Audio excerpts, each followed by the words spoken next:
itu artinya syariat. Syariat itu dalam bahasa Arab artinya jalan hidup, the way of life, yaitu Islam. Jangan keluar dari jalan Allah. Tetap aja di situ. Pasti Allah kasih. Kalau pengen pas kita berjalan tiba-tiba ada kejutan dari langit, sawa as-sabil, tetap di situ. Jangan kecewain Allah. Jangan sampai Allah Subhanahu wa taala ngelihat kita ngeposting sesuatu yang Allah nggak suka. Bayangin kalau Allah udah unfollow, semua akan unfollow. Tiba-tiba akun kita jadi kosong, nggak ada followers. Apa arti Allah unfollow? Bara'atum minallah. Awal surat At-Taubah. Allah berlepas tangan. Berlepas tangan bahasa sosmednya unfollow. Lebih parah lagi kalau Allah sudah ngeblok. Khatamallahu ala qulubihim. Udah unfollow, diblok pula. Jadi kita japri nggak masuk, contrengnya cuma satu, udah diblok. Kita telepon dialihkan ke nomor yang lain. Kita DM nggak masuk juga, artinya kita diblok. Request nggak di respon.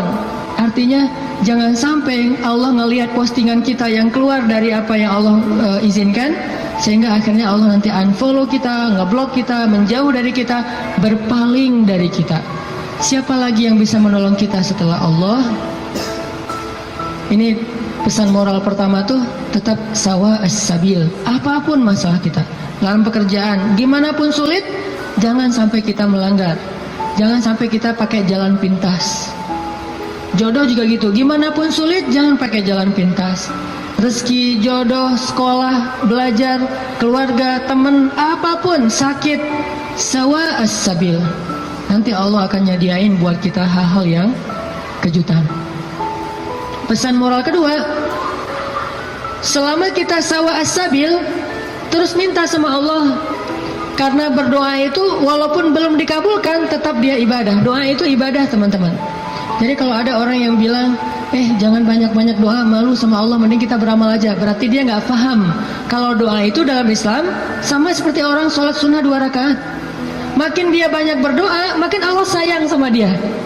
Beda dengan manusia, kalau kita banyak minta, dia jadi kewalahan, jadi malas, sebel gitu. Minta aja nih orang. Kalau dengan manusia kita banyak minta, dia menjauh. Kalau Allah kita banyak minta, Allah mendekat. Allah senang kepada hamba yang meminta. Masalah sepele, garam kata Nabi. Mintalah kepada Allah walaupun cuma garam. Jadi lagi masak, gak ada garam. Ya Allah, garam. Minta sama Allah. Udah gitu baru beli di warung. Minta dulu. Kenapa minta kok beli di warung? Karena bisa jadi kalau kita hanya membeli garam di warung lalu kita masak, kita tidak dapat pahala doa. Sedangkan kalau kita berdoa dulu baru beli garam, kita dapat garam plus pahala doa, dan Allah kasih keberkahan di dalam garam itu. Siapa tahu pas lagi datang ke warung beli garam, yang nungguin warung si Neng, bukan emaknya ya.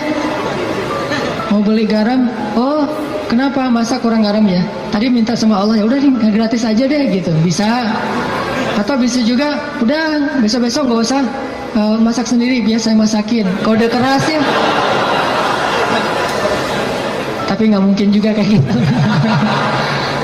Artinya teman-teman, minta sama Allah. Ada masalah dikit, ya Allah. Coba ini benar-benar jadi kayak habit kita ya. Ya Allah itu jadi habit. Ya Allah, ya Allah. Dikit-dikit, ya Allah. Dikit-dikit, ya Allah. Dan Allah tuh senang banget digituin. Nggak repot sama sekali. Walaupun Allah itu sibuk, tapi Allah nggak repot. Kulla yawmin huwa fi sya'n, fabi'ayyi ala'i rabbikuma tukadziban. Setiap hari Allah itu sibuk. Arti sibuk memberikan apa yang diminta oleh hamba-hambanya. Sibuk mengurus hambanya. Emang Allah senang kok ngurus kita. Jadi kalau kita minta ke Allah itu, Allah kayak, ada apa hambaku senang gitu. Bayangin. Walaupun gak tepat, tapi Allah lebih senang. Walaupun analogi ini gak tepat, tapi kurang lebih bisa kita bayangin. Allah itu lebih senang kepada hambanya yang meminta kepadanya daripada seorang pelayan di sebuah restoran, di sebuah kafe, yang ketika kita minta sesuatu dia tersenyum, dia ada apa Pak, langsung nyatet, langsung dikirim ordernya. Allah lebih senang dari itu. Dan salah satu di antara Nabi yang paling suka berdoa kepada Allah itu siapa teman-teman? Nabi Ibrahim. Allah menyebutkan Ibrahim itu inna Ibrahim la'awwahun halim. Awwahun, awah itu bukan awah ya. Awah itu beda ya. Kalau awah justru enggak, kalau awah mau. Awwahun artinya da'a, suka berdoa. Ibrahim itu ada masalah dikit, ya Rabbi, doa. Makanya Allah banyak ngasih kejutan buat Ibrahim. Dengan istri pertamanya Sarah, dengan istri keduanya Hajar, dengan anak pertamanya Ismail, dengan anak keduanya Ishak, dengan cucunya Yakub, dengan cicitnya Yusuf. Banyak Allah kasih kejutan buat Ibrahim. Kenapa? Karena Ibrahim sawa as-sabil dan da'a, selalu berada di jalan Allah dan selalu minta sama Allah. Allah itu cemburu kalau kita minta kepada makhluk duluan sebelum Allah. Cemburu kalau kita nyebut nama makhluk duluan sebelum Allah. Cemburu kalau kita berterima kasih kepada makhluk duluan sebelum bersyukur kepada Allah. Allah itu cemburu dan Allah layak untuk cemburu. Sehingga kalau kita minta ke Allah duluan, Allah senang banget. Ya Allah, saya lagi kayak gini, sebutin, baru ikhtiar.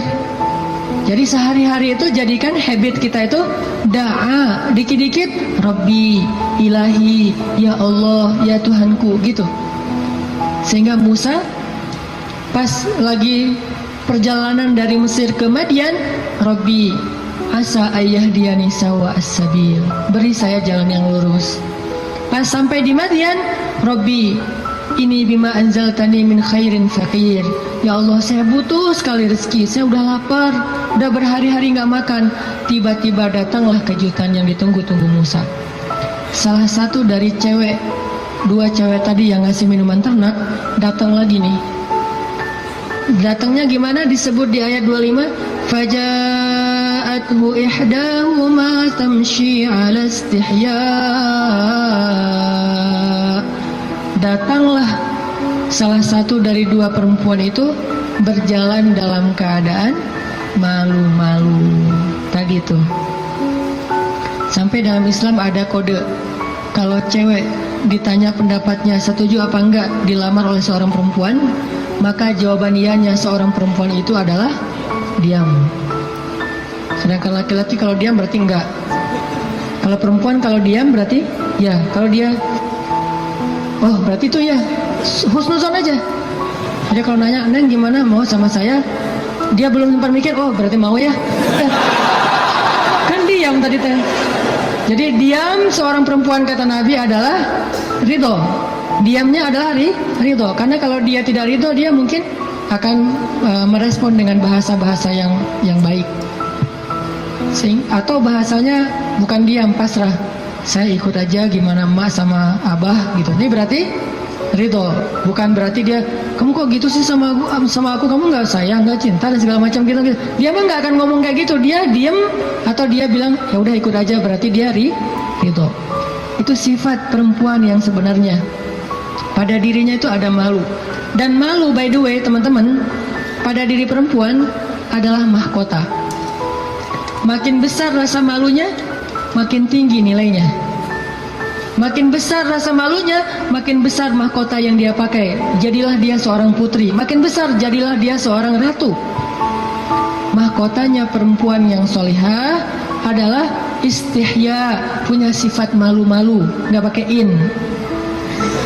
Malu-malu aja, malu-malu, kemana-mana malu, malu-malu. Itu mahkotanya perempuan. Walaupun bukan berarti ketika yang ada perempuan nggak malu dia berani gitu nggak punya mahkota, bukan. Ini hanya salah satunya. Dan tetap itu kebaikan. Kalau dia nggak terlalu besar dominan dengan sifat malu, mungkin dia dominan dengan sifat yang lain. Tapi yang jelas sifat malu ini kebaikan. Kata Nabi, kalau tidak punya malu, maka seseorang akan melakukan apa yang dia suka. Berarti malu itu sebagian dari kehormatan. Malu itu sebagian dari harga diri. Sehingga kalau orang udah nggak punya sifat malu, maka dia kehilangan harga diri dan kehormatan, dia akan lakukan apapun yang dia suka. Jadi malu anugerah dari Allah untuk perempuan. Aisyah pemalu. Saking pemalunya Aisyah, kalau lagi malu wajahnya kemerah-merahan, pink. Pink dalam bahasa Arab humairo. Pink itu humairo. Aisyah itu kalau lagi malu pink wajahnya. Sehingga kalau Nabi melihat wajah Aisyah pink, Humairah, Nabi senang melihat Aisyah. Oh, Aisyah lagi malu, Aisyah lagi senang, Aisyah lagi tersipu-sipu, sehingga wajahnya menjadi pink. Aisyah itu seorang perempuan yang sangat pemalu, sama dengan Maryam, sama dengan Khadijah, sama dengan Fatimah, perempuan yang sangat pemalu. Coba teman-teman renungkan kisah gimana pemalunya Aisyah. Pernah ketika Rasulullah SAW sudah wafat, kan Rasulullah itu dimakamkan di dalam rumah Aisyah. Soalnya SOP para nabi, mereka dimakamkan di tempat mereka wafat, nggak boleh dipindahkan. Itu udah jadi SOP-nya para nabi tuh. Jadi kalau meninggalnya di sini, ya udah di sini dimakamin, nggak boleh ke pemakaman khusus tempat lain atau pemakaman umum, nggak boleh. Jadi karena Rasulullah wafatnya di atas pangkuan Aisyah di kamarnya, maka kamar itu jadi tempat Rasulullah dimakamkan, makam di situ, dibuat kayak ruangan. Setiap hari Aisyah duduk di situ, dia buka hijabnya, dia duduk di makam Nabi sambil mungkin dia di situ ngobrol, mungkin dia berzikir, bukan sengaja zikir di dalam makam ya, tetapi dia kangen sama Nabi, duduk di sebelah Nabi, seolah-olah dia pengen mengenang waktu dulu sering zikir berdua sama Nabi sambil Nabi tidur di atas pangkuan Aisyah zikir. Bayangin kalau kita zikir jomblo itu duduk, beda ya zikir jomblo sama zikir orang udah nikah. Kalau jomblo zikirnya duduk, tiba-tiba ngeblak ke belakang gitu ya. Kalau udah nikah, zikirnya nggak perlu ngeblak ke belakang, zikirnya sambil berbaring di atas pangkuan kekasihnya. Atau kadang-kadang zikirnya sambil bersandar, jadi punggung dengan punggung, satu menghadap ke utara, satu menghadap ke selatan, sama-sama memberikan punggungnya jadi kayak kursi gitu, bersandar kepada kekasihnya, zikir. Nanti pas sudah beberapa menit lihat, oh kamu 1000, saya baru 200, ngapain aja kamu kok 200, ngaweleng gitu ya, mikirin kamu, jadi zikirnya 200. Berarti yang zikirnya 1000, kamu mikirin apa? Saya ingat Allah. Lah kamu kenapa 200? Saya ingat kamu. Romantis dalam zikir. Artinya Aisyah tuh teringat masa-masa zikir dengan Rasul, sholat sunnah bareng dengan Rasul. Kan saya sering cerita tuh, Rasulullah kalau malam tahajud, beliau sholat tahajud sendiri dulu, nggak ngebangunin Aisyah. Kenapa? Karena tahajud Nabi itu di atas standar manusia biasa. Kalau ngebangunin Aisyah kasihan, nggak akan kuat Aisyah. Ini sayangnya Nabi kepada Aisyah, sampai dalam bab ibadah aja diringankan selama tidak melanggar syariat. Nabi nggak mau ngeberatin Aisyah sholat tahajud bareng dengan Nabi. Aisyah tahajud yuk, hayu kata Aisyah. 1 rakaat Al-Baqarah, Ali Imran, An-Nisa, Al-Maidah, Al-An'am. Siapa yang kuat? Nggak usah Aisyah, Abdullah ibnu Mas'ud aja pernah jadi makmum dadakan di belakang Nabi, itu hampir batal sholatnya. Wah, Nabi lagi sholat tahajud, nggak makmumin lah, udah aja makmumin. Nabi baca Alif Lam Mim Dzalikal Kitabul La Raiba Fi. Abdullah masih antang-antang aja. Lama-lama kok udah setengah juz ya perasaannya, 1 juz, 2 juz, sampai selesai Al-Baqarah. Mulai ini Abdullah curiga nih, masuk lagi Alif Lam Mim Ali Imran, masuk lagi Ya Ayuhan Nas An-Nisa, masuk lagi Al-Maidah, masuk Al-An'am. 7 juz 1 rakaat, 7 juz 1 rakaat. Kita 1 rakaat 7 surat, An-Nas, Al-Falaq, Al-Ikhlas, dari ujung aja pokoknya 7 surat. Ini 7 juz 1 rakaat. Atau kadang-kadang kita 7 rakaat 1 surat, yaitu Al-Ikhlas terus. Asal sholat pasti Al-Ikhlas. Walaupun kalau dia membaca Al-Ikhlas itu karena cinta kepada surat itu, dia akan masuk surga dengan surah Al-Ikhlas. Masalahnya kita benar nggak sih cinta ke Al-Ikhlas? Kan kita suka pakai hadis sahabat itu ya. Ada sahabat kalau ngeimamin pasti bacanya Al-Ikhlas tuh kan. Sahabat aja bacanya Al-Ikhlas mulu. Sampai dilaporin ke Nabi, ya Rasulullah dia tuh kalau ngimamin kurang variatif, kurang variatif gimana? Ayatnya monoton, Al-Ikhlas saja nggak ganti-ganti. Dipanggil sama Nabi, kenapa kamu bacanya kok Al-Ikhlas saja nggak yang lain? Ya Rasulullah, saya cinta dengan surat itu. Nah di surat itu disebutin sifat-sifat Allah. Nabi tersenyum mengatakan, kamu masuk surga karena apa yang kamu cintai. Pertanyaannya, kita gitu atau ada modus lain? Al-Ikhlas itu nggak perlu mikir dan cepat kan? Jadi bukan karena cinta banget dengan Al-Ikhlas. Ini harus jujur nih. Nabi sholat tahajud. Udah selesai tahajud, baru ngebangunin Aisyah pas witir. Jadi Aisyah itu diajak sholatnya pas witir. Aisyah, witir yuk. Kan Aisyah manja-manja gitu kan ya. Susah bangunnya, akhirnya dipercikin air di wajahnya sama Nabi. Kan saya sering bilang, percikan air ke wajah calon kita. Kalau belum ada, latihan pakai guling dulu. Guling di latihan biar pas mercikinnya itu enak gitu. Kalau ini ada lebih rezeki sedikit, beli nano spray. Kan enak tuh malam-malam nano sprayan. Jadi masuk ke pori-pori langsung segar gitu. Nah, artinya Rasulullah memercikan air ke wajah Aisyah. Ayo Aisyah tahajud. Akhirnya witir bareng.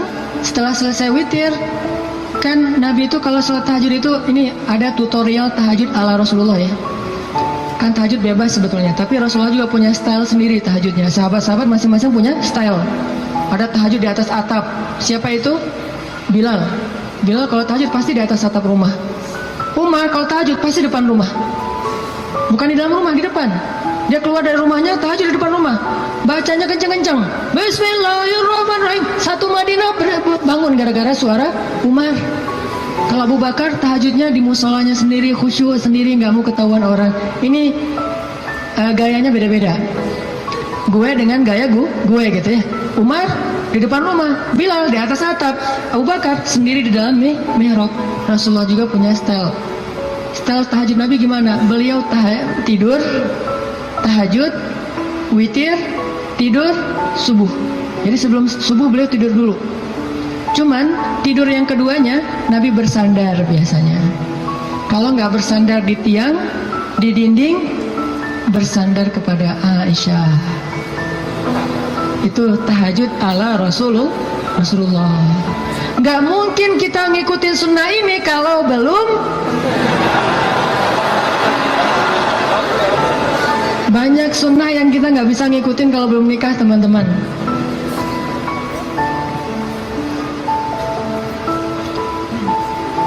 Ya, waktu jam 11.25, sebentar lagi ya, 5 menit aja lagi. Kisah Musa, lanjut ya, dipotong ya.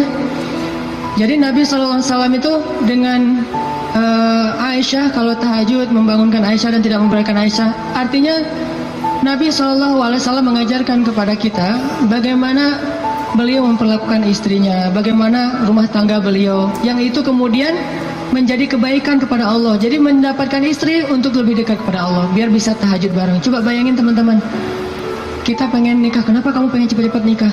Karena pengen buka puasa berdua. Bentar lagi Ramadan nih, masa puasa sahur masih sendiri kan? Kenapa kamu pengen nikah? Pengen tahajud berdua. Kenapa kamu pengen nikah? Pengen ngaji berdua, store hafalan. Suaminya hafal surah Al-Ikhlas, store gitu ke istrinya. Kan baru hijrah, Al-Ikhlas dulu kan, Al-Fatihah, Al-Ikhlas. Nanti istrinya store-nya apa? Surah Al-Isra. Ternyata istrinya hafizah. Ya, suaminya baru hijrah. Jadi Al-Ikhlas versus Al-Isra, beda banget kan? Al-Ikhlas juga masih banyak salah, kulawahan nggak lewat-lewat gitu. Atau kuliah ayyuhal kafirun nggak khatam-khatam, muter. Kan la abudu mata abuduan terus aja di situ kan?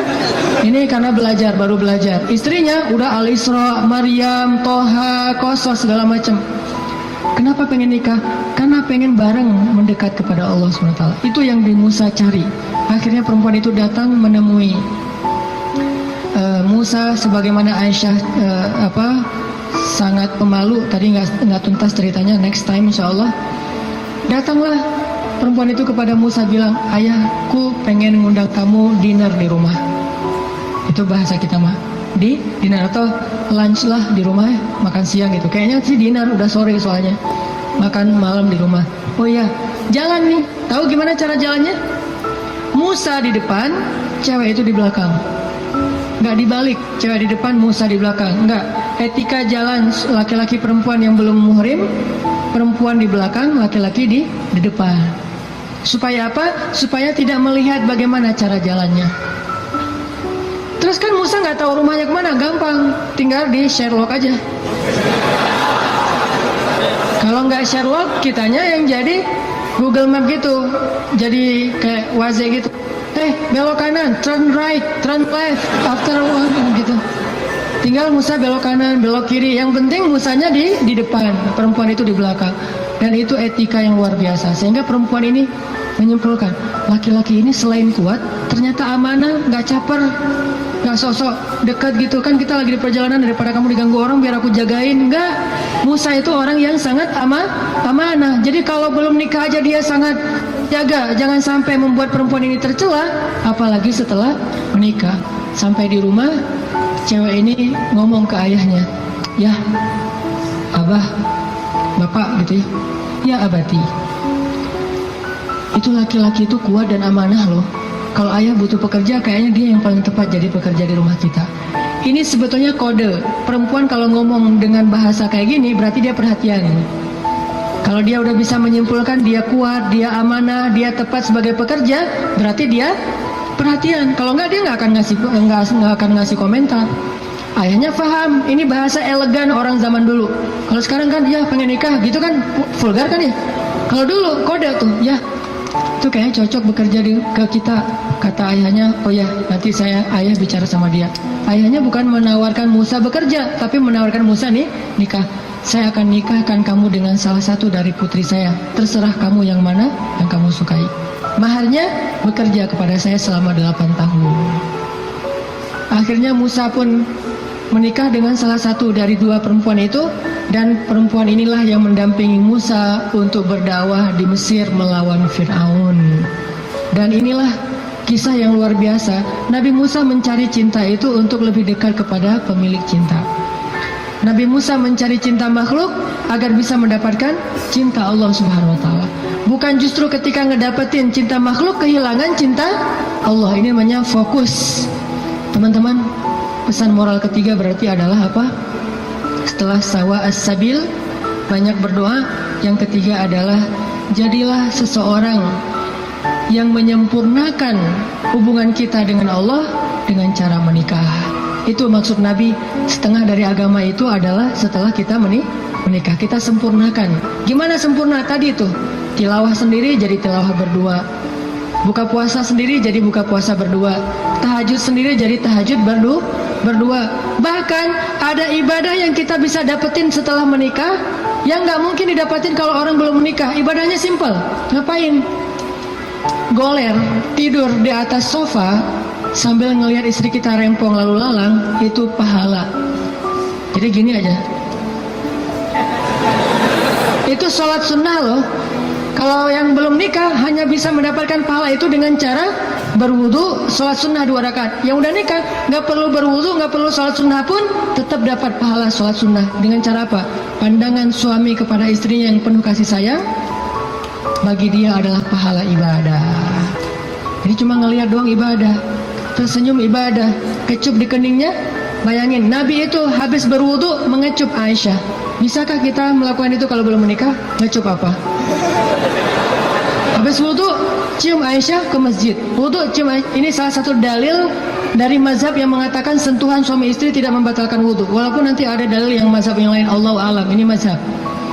Tapi Nabi beberapa kali habis berwudu kecup Aisyah ke masjid. Wudu kecup Aisyah. Jadi kalau udah Nabi wudu, Aisyah udah siap-siap tuh. Para istri, kalau suaminya lagi berwudu, maka siap-siaplah kalian, karena sebentar lagi dia akan ke masjid dan lupa mengecup gitu. Biasanya kalau habis wudu, Nabi itu ngecup istrinya, dikecup di keningnya atau di pipinya ke masjid, kecup kening pipi ke masjid. Itu sunnah pahala yang tidak didapatkan kecuali dengan menikah. Setengah dari agama itu ada di dalam pernikahan, sisanya ada dalam status jomblo. Setengah-setengah lah ya. Jadi kalau mau utuh, pernah mengalami masa jomblo yang berat gitu, derita jomblo, kifarat dosa kan ya.